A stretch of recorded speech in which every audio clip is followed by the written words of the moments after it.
are three kinds of people. The first one you don't want to be like at all. The second one, it's okay to be like, but I wouldn't settle for that. But this third kind of person, if you really want to be successful, if you really want to be an achiever, you want to be this third person. In this video, I'm going to teach you about all three, and especially about how to be that third person. Walk with me. And who am I teaching this? I'm Billy Miller, the motivational minister. They call me the motivational minister because I help people to improve their lives by teaching them life skills from the Bible. And today I'm going to be talking about three kinds of people. And it's not going to take me that long to teach you about these three kinds of people either. So stick to the end, because that third person, that's the main one you want to be like. And I'm going to explain to you how to be that third person. So listen, let's get into it. Let's talk about the first person that you don't want to be like. The first person that you don't want to be like is a limited person. A limited person. And let me give you the definition to limitations. Let's put it up on the screen here. You can take a screenshot of that if you like. Limitation refers to factors that bounds, restrains, or confines. Limitation restricts you, it confines you, right? And so what happens is a lot of people who are, if you're a limited person, limitations is going to be based off of what you see, your current situation, your circumstance, your conditions, right? It factors in all of that and tells you what you can't do. It tells you what's impossible. So a limited person walks around seeing the things that are impossible for them to do. Limitation has a language, and it's this language is deception. And what limitation will do is look at your situation and says, hey, based off of your situation, you can't do this. Let me give you an example. Based on your finances, you can't live here. Based on your finances, you can't drive this. It's impossible for you to do this. Oh, you want to have this job? No, it's impossible for you to have this job because of the education that you have, based off of your limiting factors. See, limitation has what's called limiting factors, and people will a limitation will look at those limiting factors and tell you what's not possible, what's impossible, based off of your physical limitation. Maybe you have some sort of handicap. Maybe you stutter. Maybe you do. Oh, it's impossible for you to do this here because of your physical limitation. Are you following what I'm saying? So a limited person walks around frustrated. A limited person walks around blaming others. A limiting person walks around wanting to give up, wanting to quit, wanting to throw in the towel. But listen, I know you don't want to throw in the towel. You wouldn't be watching this video if you were. So listen, you can't quit now. I'm gonna say that one more time. You can't quit now. I actually even wrote a book on it called You Can't Quit Now. Listen, if you would like this book, I'm gonna give it to you for free. All you got to do is click the link in the description of this video, or click the link in the pinned comment section, and I'm gonna send it to you absolutely free, no strings attached. But just know that you can't quit now, and guess what? You'll get through this. And you don't want to be a limited person. And this video is going to teach you how not to be a limited person. There was let me show you how much limitation plays on your mind. Sometimes if we don't know that the limiting factor is there, we will go after the dream. We will dream the impossible. But sometimes that limitation blocks us. Sometimes that limitation, I did let me see if I can find it right quick. Oh man, I should have been more prepared. I just thought about this. Let me see if I can find, it was a picture that I had of this elephant. Oh man, let's see if I can find it right quick, because I ain't gonna hold you long if I can't find it. Oh, here you go. I found it. I found it. Let me put it up on the screen here. Ah, wrong thing. There we go. There we go. So listen, you ever heard of the situation where an elephant, when they're little, you see the little elephant here, He's chained to a stick or tied to a stick, and this elephant has tried so many times to break free, to break loose, but he couldn't. And so in his mind, he has a limitation. He knows that he can't break away from this stick. When this elephant gets grown, they still tie him to this stick. Now, this elephant is strong enough to tear down buildings, but yet his mind is tied to that stick. And when he thinks he can't move because he's tried so many times, he's been restrained so many times, he's been confined so much that he don't even know that he can get out. He don't even know that he's strong enough to break free. Likewise, a lot of you are the same way. You've been poor so long that you don't know that you can get up out of the ghetto. You've been unhealthy so long you don't even know that you can walk around with healthy, being healthy in divine health. You've been having so many dead end jobs for so long that you don't even know that you qualified to go after this position. Listen, this is the last video of this series on limitation. Listen, you want to make sure to check out this video if you haven't. I mean, check out all the videos. It's only 3, but this is a 3rd video. But if you haven't seen the other videos, most definitely go and watch them at the end of this video. But sometimes it's the limit. Our minds are limited. It's not that our ability. It's not that we don't have the ability. It's that we're restrained in our mind. We're confined in our mind. Listen, hit the like button if you know what I'm talking about. If you agree with what I'm saying. I want to share this story with you. Let me see if I can find it here. This is a story I was reading about. Listen to this story. I'm gonna read. You just listen.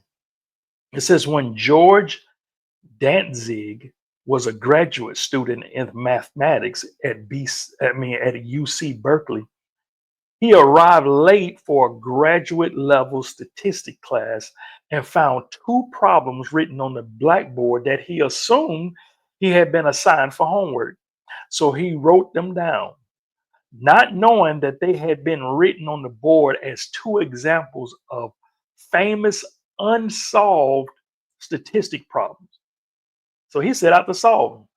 So the teacher, because he late, he don't know that they had this problem on the board because these were unsolved statistics problems. He didn't know that. He just arrived late and said, "Oh man, this is homework, so let me take it home and do it." So Danzig would later recount uh, that the problem seemed to be a little harder than usual, but a few days after he copied them down, he handed in the completed solutions for the problems, still believing that they were part of the assignment that was overdue. He done solved 2 great unsolved problems, don't even know it because he didn't know it was. He didn't know that's what it was. He just thought it was homework. And this is what he said in the interview when they talked with him later. You put it on the screen right here. What he said. He says, "If I had known that the problems were not homework, but were in fact 2 famous unsolved problems in statistics, I probably would not have thought positively. I would have become discouraged and would never have solved the problem." He wouldn't have solved the problem because he knew of the limitation that was already placed on it. But because he didn't know there was a limitation, he set out and achieved it. And if you can get that in your head, a lot of things that are blocking you is because of your mind. You see the limiting factors. You see I only have so much money. You see that I only have so much education. You see I only have so much ability. And you become a limited person. Listen, don't become a limited person. This is a person you most definitely don't want to be like. Now, listen, let's get into number 2. The second person, uh, the second kind of person is a person that's a realistic person. A realistic person. Now, a realistic person, it's okay to be like, there are some parts of being realistic that are necessary, especially even for the 3rd person when we get to that. But a realistic person to me is like unsweet tea in the South. It's okay, but there's something else that's much sweeter. We'll get to number 3 in a minute. So let's look at the different definition of realistic expectation. Let's talk about that. realistic expectations, realistic person. Uh, because a real because and the reason I say expectation because a realistic person has realistic expectations. And what realistic expectations mean is setting aside achievable goals based on objective reality, considering one's own capabilities and acknowledging potential limitations. All right. Let me put another one up here. Realistic expectations are grounded in what is achievable or likely to happen based on circumstances and agreements. So, in other words, a realistic person looks at their situation, looks at their condition, and determine what's possible based on that. Now, follow me.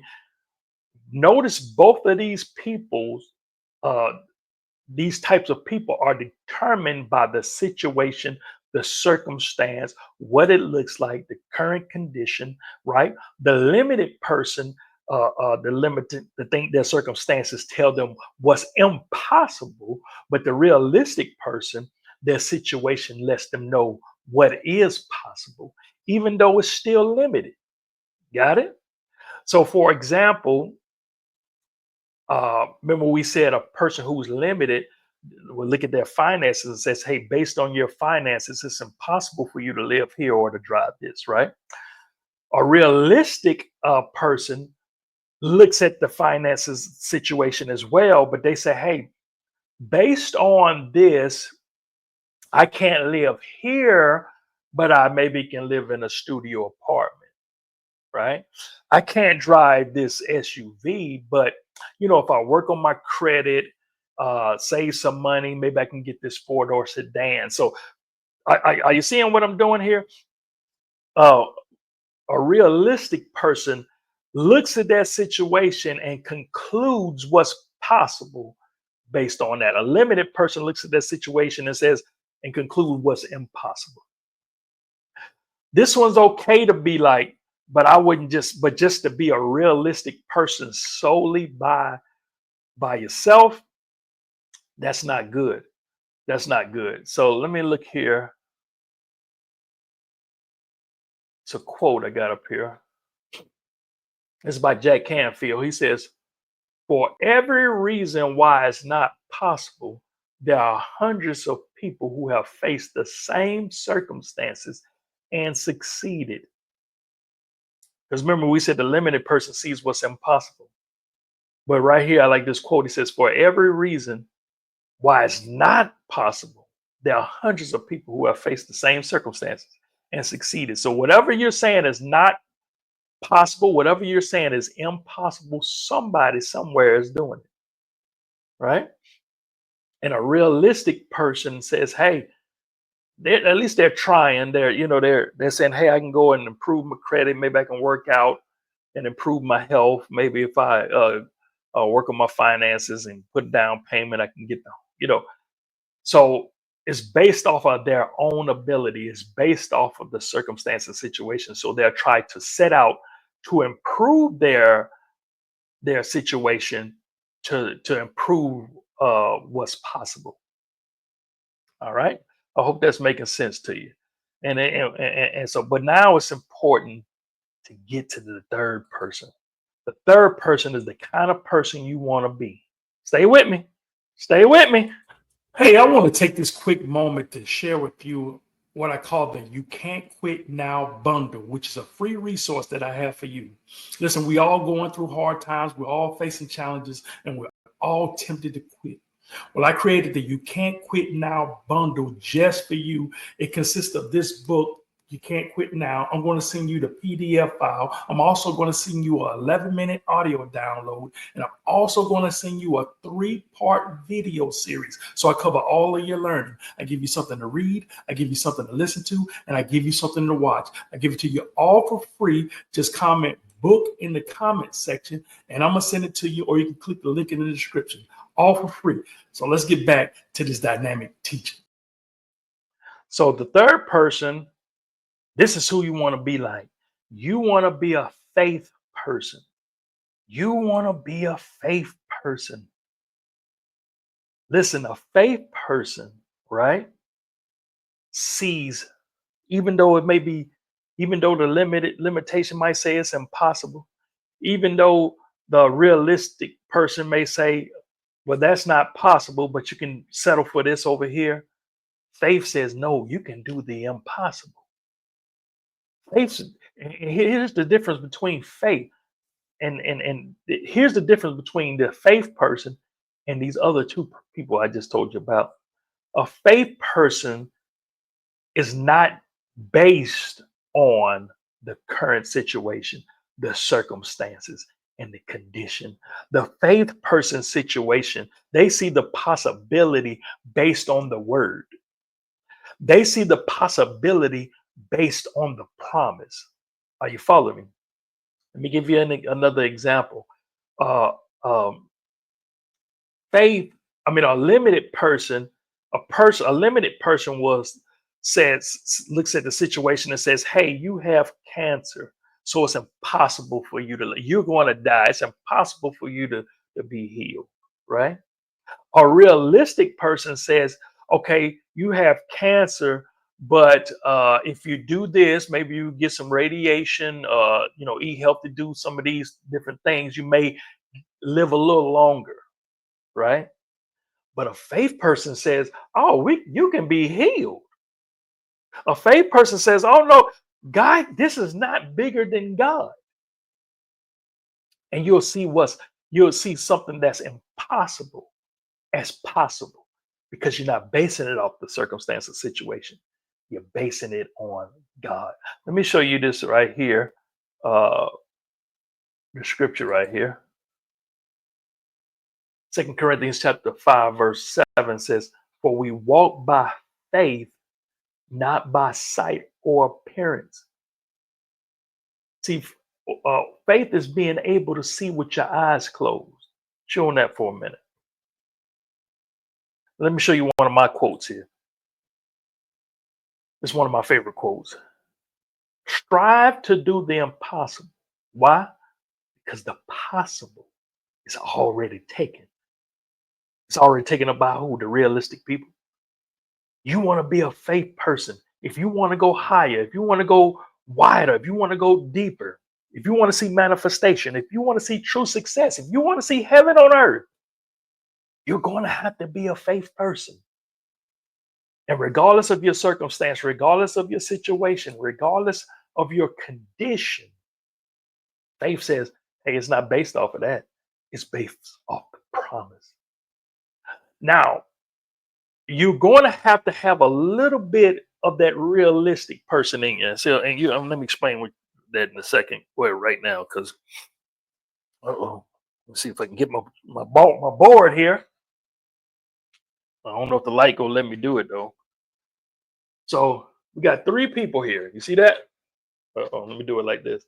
So you got the limited person, you got the realistic person. You want to be this faith person. See, I got a circle, but see, I got a little bit of that realistic up in there, because you need to be a person who has realistic thinking. And you can take a screenshot of that if you want. Matter of fact, let me do this here. Let me put it on the screen here. Why it's not doing it like I want to do it? There we go. I'm trying to get used to adjusting these different. All right. Take a screenshot of that if you need it. You need to be a faith person, but you're going to have a little bit of the realistic person, because you need to be a person who does have realistic thinking. And let me explain what I mean by that. Just like I gave you the example, it's a person who has cancer and you're trusting God to heal them. And so there are some people who are not in faith, they're in foolishness. I'm going to say that again. There are some people who are not in faith, they're in foolishness. And it's hard for realistic people and limited people to determine between the two. And what I mean by that is, a faith doesn't deny the circumstance and situation and condition. It doesn't deny it. It just doesn't base its effect on it. It's not. That's not the standard. It's not going by what it is. It's going by the word.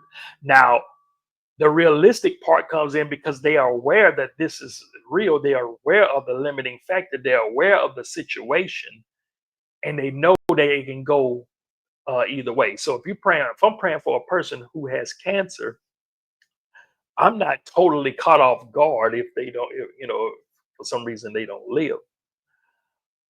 And so that's where the realistic part comes in. But when I'm praying for healing, when I'm laying hands on that person for healing, I have no doubt.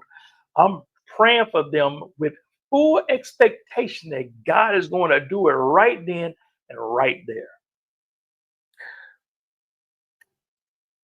You understand what I'm saying? Foolishness, the difference between a foolish person and I guess is an unmentioned foolish person. A foolish person says they're in faith, but they'll say, "Hey, I'm praying." They pray for you for healing, and look, don't go take no more medicine. Don't go do anything because God's going to heal you. Now that's a person who's foolish. I'm not gonna pray and ask God to heal my eyes and then go take out my glasses and go out and drive. Are you seeing what I'm trying to do? There's a little bit, you do have to have some sort of realistic thinking. I can't pray for God for healing, but I'm going to continue to smoke cigarettes. I'm going to pray to God to heal my marriage, but I'm going to continue to have somebody on the side. You're going to have some realistic thinking, but don't be a realistic person alone. Faith is an action word. So you're going to have to apply some sort of action. And I can go on and on about that, but I don't want to do it here. But I'm gonna do that later. All right, because there's a difference between a faith person and a foolish person, and a lot of people don't know the difference. And so that's why you've heard me say this before. If you've been following me, you're not in true faith until somebody call you crazy. And the reason they call you crazy because they people don't know the difference between a foolish person and a faith person. If a faith person does something that's off the grain, that has nothing to do with the circumstance or situation, but also foolish people do it too, but they're doing it in a different way, and then they wind up not getting results. You're gonna have to learn the difference, and you're gonna need wisdom to learn the difference. But enough on that. Let me give you another definition of faith, because I want to help you. I'm gonna help you to be a faith person and not a foolish person. I'm gonna help you learn the difference. All right. Faith is the reality of seeing yourself doing it. That's one of my favorite definitions of faith. So, what faith is the reality of seeing yourself doing it. So, when you're in a situation, even though you got all these limiting factors, the circumstance, the situation, this current condition, but you're trying to see what's impossible until you see it possible. One scripture says, with men it's impossible, but not with God. But with God, all things are possible. Another scripture says, if you can believe, all things are possible to him who believes. Faith is saying, is the reality of seeing yourself doing it. How can I see myself doing it? I know they say there's no cure, but how can I see myself doing it? I know my education, I don't have that much education, so there's a lot of jobs I don't qualify for. But how can I see myself doing? How can I see myself on? And if you can't see yourself doing it, then you're not in faith. But that doesn't make you a bad person, because you can. All you got to do is, hey, realize your faith value, realize your faith level, pretty much, and say that doesn't make you a bad person if you can't see yourself doing it. What do? Get into the word until you do. And that's what I'm going to help you. Listen, there's 3 things I want you to do. Stay with me. Stay with me. Because you want to be a faith person. And I got to do more than just tell you that, hey, choose faith. I got to do more than just that and say, hey, be a faith person. Because a lot of people think they understand faith and really don't. Have you really done a deep dive into the subject of faith? I want to help you. There's 3 things that I want you to do. There's 3 things I want you to do. Number 1 is, I want you to read chapter 9 of this book, Life in Righteousness. Chapter 9 is a chapter where I go over everything in detail about faith. If you want to be a faith person, if you want to be a faith giant, I teach you everything you need to know. I teach you what faith is. I teach you what faith isn't. I teach you how to increase your faith. I teach you how to grow your faith. I teach you how to release your faith. I teach you how to use faith as a lifestyle. I teach you everything you need to know about faith in chapter 9 of this book, Life and Righteousness, also known as the Life Book. If you don't have this book, just go to the website right here, whateverdevil.com. You can get it as an ebook, or you can get it as a paperback copy. You can download the ebook, and I'll have the link on that website to the ebook on Kindle, Amazon, or you can order the paperback copy. I'll autograph it, sign it, and ship it out to you the next business day. So that's what I want you to do. Read chapter 9. Like I take you on a faith course that's going to help you to develop your faith and increase your faith. I'm talking about real faith. I ain't talking about this foolishness. I'm talking about real faith. Second thing I want you to do is I want you to watch this video called Don't Miss the Grapes. Don't miss the grapes. And I'm going to put it up here in a minute at the end of the video. So I'll put it up here. And the reason I want you to watch that video, because that talks more about the faith as far as the imagination part. Because remember, I told you the definition, one of the definitions of faith is the reality of seeing yourself doing it. Even God said about some people who were using their imagination, God said, and now nothing will be restrained from them, which they have imagined to do. That word restrain, what is it talking about? Limitations. It says there'll be no limitations because of what they imagine to do. They can see themselves doing it. And that teaching, you're going to watch that teaching called Don't Miss the Grapes. That's one of my most powerful teachings. You're going to love that video. I'll put it up here. Also, I'll put it in the description of this video. So make sure you look at the description of this video. I'm going to have a lot of stuff in there for you. And then the third thing I want you to do is I want you to watch this playlist called Build Up Your Faith. And I got a whole playlist of videos. I don't even remember how many videos in there, but a lot of videos on developing your faith. Everything you need to know about faith, you can watch the videos. Listen, I encourage you to do all three, but at the very least, do one of these things. Once again, read chapter 9 of the Life book. I encourage you to do that, especially because it got 11 more chapters on other subjects that's powerful, that's going to be life-changing. They call it the Life book for a reason. Number 2, watch the video Don't Miss the Grapes. I'm going to put it up here in a second. And number 3, watch the playlist called Build Your Faith playlist. So go ahead and start doing that now. Go ahead and watch this video, Don't Miss the Grapes. Watch this playlist about building up your faith, and click the link in the description and order the book. Listen, order the books. Listen, I love y'all. Y'all take care. Y'all stay up. Y'all stay blessed. And always remember that the word is your life.